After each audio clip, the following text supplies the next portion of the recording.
Alhamdulillahirrabbilalamin. Wa bihi nasta'inu ala umuri dunya wadin. Wassalatu ala asrafil anbiya'i wal mursalin wa ala alihi wa sahbihi ajma'in. Amma ba'du. Kepada yang terhormat Ibu Saidah MPD selaku pengampu mata kuliah Pendidikan Kewarganegaraan, dan tak lupa teman-teman yang saya banggakan. Di sini saya perwakilan dari kelompok 6 akan membawakan materi tentang hak asasi manusia di Indonesia. Poin pertama yaitu pengertian HAM dan undang-undang yang mengatur hak asasi manusia yang akan disampaikan oleh Sylvia Arun Permana. Dan yang kedua, ciri-ciri HAM dan macam-macam HAM yang akan disampaikan oleh Nabila Faiza. Dan yang terakhir yaitu pelanggaran HAM atau hak asasi manusia yang akan disampaikan oleh Muhammad Fauzan Yusuf. Dan langsung saja berikut penjelasan dari kelompok kami. Assalamualaikum warahmatullahi wabarakatuh. Nama saya Sylvia Arun Permana dari kelompok 6 dengan NIM 933507820 yang akan mempresentasikan tentang hak asasi manusia di Indonesia. Sejak lahir, manusia telah mempunyai hak asasi di mana secara kodrati hak asasi manusia atau HAM sudah ada dan melekat pada diri manusia, dan tidak ada yang bisa mengganggu gugat seorang pun, karena hak asasi manusia itu bagian dari anugerah Tuhan. Menurut Profesor Darji Darmodiarjo, hak manusia adalah dasar atau hak pokok yang dibawa manusia sejak lahir sebagai anugerah Tuhan yang Maha Esa. Hak asasi ini menjadi dasar dari hak dan kewajiban-kewajiban lainnya. Kemudian di dalam Undang-Undang Nomor 39 Tahun 1999 mengatakan bahwa hak asasi manusia adalah seperangkat hak yang melekat pada hakikat dan keberadaan manusia sebagai makhluk Tuhan dan merupakan anugerahnya. Wajib dihormati, dijunjung tinggi, dilindungi oleh negara hukum, pemerintah, dan setiap orang demi kehormatan dan perlindungan harkat dan martabat.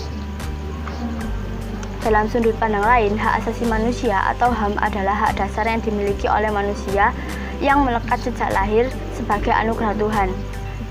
Jadi, hak asasi manusia tidak bersumber dari hukum negara, melainkan dari Tuhan sebagai pencipta alam yang harus dihormati dan tidak dapat diganggu-gugat dan harus dipenuhi. Kemudian, Undang-Undang Dasar yang mengatur tentang hak asasi manusia berdasarkan Undang-Undang Nomor 39 Tahun 1999 yang mengatur tentang hak asasi. Hak-hak ini mencakup hak untuk hidup, hak untuk berkeluarga dan melanjutkan keturunan, hak untuk mengembangkan diri, hak memperoleh keadilan, hak untuk memperoleh kebebasan pribadi, hak atas rasa aman, hak atas kesejahteraan, hak turut serta dalam pemerintahan, kemudian hak wanita, dan yang terakhir hak anak. Pada Undang-Undang Dasar 1945 juga terdapat pasal yang mengatur tentang HAM, yakni pada pasal 28A yang mengatur tentang hak hidup, 28B yang mengatur tentang hak berkeluarga, 28C yang mengatur tentang hak untuk memperoleh pendidikan, 28D yang mengatur tentang kepastian hukum, 28E yang mengatur tentang kebebasan beragama, 28F yang mengatur tentang komunikasi dan informasi. Kemudian pada pasal 28G yang mengatur tentang kesejahteraan dan jaminan sosial. Perkenalkan, nama saya Nabila Faiza dengan NIM 933508320. Ciri-ciri HAM. Yang pertama, HAM tidak diberikan kepada seseorang, melainkan hak semua orang, baik itu hak sipil, hak politik, hak ekonomi, hak sosial, dan hak budaya. Dan yang kedua, yaitu HAM tidak dicabut, dihilangkan, atau diserahkan.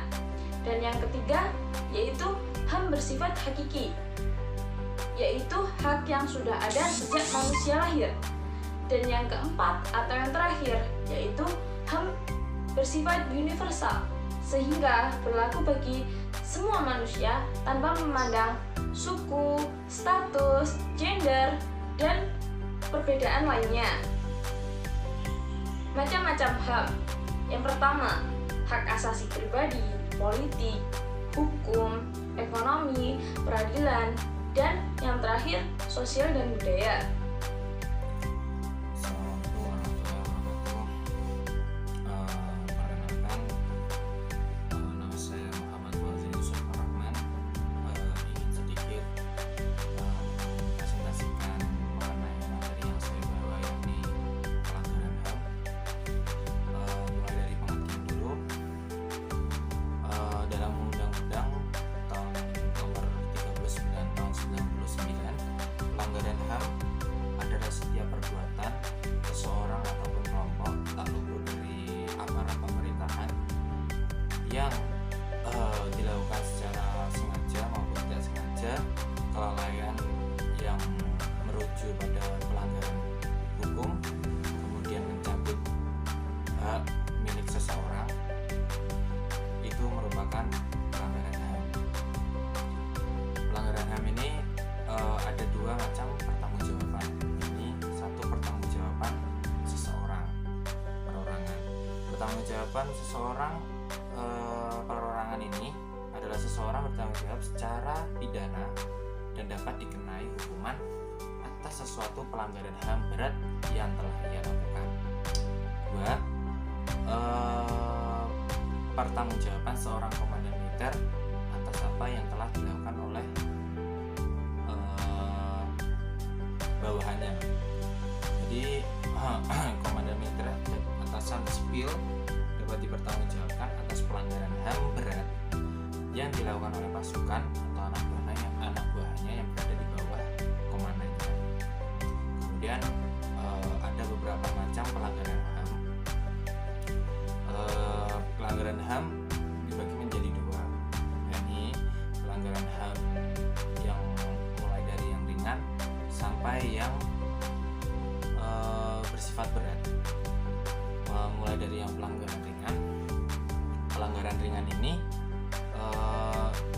biasa dilakukan oleh masyarakat atau sifatnya itu meluas dan sistematik, yang serangannya dapat ditujukan kepada penduduk sipil biasa, bisa berupa kekerasan fisik, kemudian pembunuhan, kemudian penyiksaan, pemerkosaan, perbudakan seksual, pelacur secara paksa, penganiayaan, dan masih banyak lain.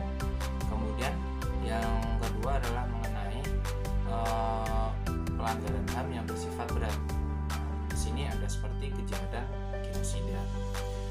Kejahatan genosida itu sendiri berdasarkan UU nomor 26 tahun 2000 tentang pengadilan HAM adalah setiap perbuatan yang dilakukan dengan maksud untuk menghancurkan atau memusnahkan seluruh atau sebagian kelompok bangsa, kelompok etnis, kemudian kelompok agama. Nah, dan di sini ada beberapa subjek yang menjadi suatu pelanggaran HAM. Pelanggaran HAM oleh pihak negara dapat dilihat dalam hal kegagalannya untuk memenuhi 3 jenis kewajiban, yakni 1. Kegagalan dalam kewajiban untuk menghormati. 2. Kegagalan dalam kewajiban untuk melindungi. Yang 3 adalah kegagalan dalam kewajiban untuk memenuhi. Kemudian menurut UU nomor 26 tahun 2000 tentang pengadilan HAM juga menjelaskan bahwa pelanggaran HAM dapat dilakukan baik aparatur negara maupun bukan. Oleh karena itu, tindakan pidana dilakukan harus secara adil, karena dengan dilakukannya secara adil ini tidak akan menyebabkan diskriminatif di dalam masyarakat. Mungkin sekian yang dapat saya berikan atau saya sampaikan. Apabila ada kurang, mohon dimaklumi. Sekian dari saya. Wassalamualaikum warahmatullahi wabarakatuh. Nah, tadi adalah penjelasan dari kelompok tentang hak asasi manusia di Indonesia.